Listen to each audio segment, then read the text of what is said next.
বাঁকুড়া জেলায় এবার নজর কাটছে একেবারে অন্যরকম এক কাঁঠাল।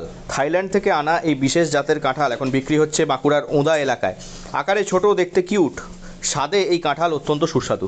প্রতিটি কাঁঠালের ওজন মাত্র 300 থেকে 400 গ্রামের মধ্যে, যা সাধারণ কাঁঠালের তুলনায় অনেকটাই আলাদা। ফাইবারে সমৃদ্ধ এই কাঁঠাল ইতিমধ্যেই ক্রেতাদের মধ্যে কৌতূহল ও আগ্রহ তৈরি করেছে।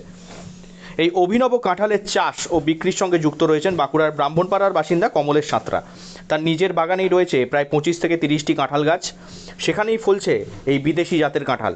কমলেশবাবু জানান, এই কাঁঠালের অন্যতম বৈশিষ্ট্য হলো শীতকালেও ভালো ফলন দেয়, ফলে সারা বছরই এই কাঁঠাল চাষে লাভের সম্ভাবনা যথেষ্ট রয়েছে। হচ্ছে একটা থাই ভ্যারাইটির কাঁঠাল, মানে এটা এঁচোড় অ্যাকচুয়ালি। তবে গত বছর আমি রেখে দিয়েছিলাম, তাতে দেখা গেছে এরকম বেশ বড় বড় সাইজের হয়েছিল এবং খেতেও একটু অন্যরকম আর কি। মানে ধরুন কাঁঠাল ইউজুয়ালি পাকলে যেমন একটু নরম রসালো হয়, সেটা সেরকম না, পেকে গেছে একটু কচকচ কচকচ করে খেতে হয়, কিন্তু খেতে ভালো। আর এটা একবারে এঁচোড় হিসাবে বিক্রি হয় এবং এঁচোড়ে খুব ভীষণ সুস্বাদু এবং সিদ্ধ করতেও কোনো অসুবিধা নেই, প্রেশারের প্রশ্নই ওঠে না। এটা আলুর সাথে যখন কষানো হয় তখনই সিদ্ধ হয়ে যায়। বর্তমানে এই কাঁঠাল প্রতি পিস প্রায় 100 টাকা দরে বিক্রি হচ্ছে। আকারে ছোট হওয়ায় পরিবারের ছোট সদস্যদের কাছেও এটি বেশ জনপ্রিয় হয়ে উঠেছে। স্থানীয় বাজারে এই কাঁঠাল বিক্রি করতে গিয়ে কমলেশবাবু দেখেছেন অনেকেই শুধু কৌতূহলবশত কিনছেন, আবার কেউ কেউ স্বাদ পেয়ে বারবার ফিরে আসছেন।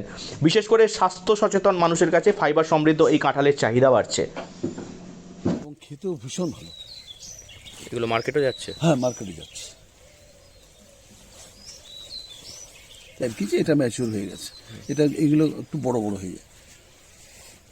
কমলেশ সাঁতরা জানান, কাঁঠাল গাছের পরিচর্যায় তিনি কোনো রকম ফাঁক রাখেন না। জল দেওয়া, সার প্রয়োগ করা থেকে শুরু করে রোগ পোকার দিকেও নিয়মিত নজর রাখেন। দিনের বেশিরভাগ সময় তিনি ব্যায়াম, প্রশিক্ষণ ও বাগানচর্যার মধ্যেই কাটান। তার মতে, সঠিক যত্ন নিলে এই বিদেশি জাতের কাঁঠাল ভবিষ্যতে বাঁকুড়া জেলার কৃষকদের জন্য নতুন সম্ভাবনার দিশা দেখাতে পারে। বাঁকুড়া থেকে নীলাঞ্জন ব্যানার্জির রিপোর্ট, লোকাল 18 বাংলা।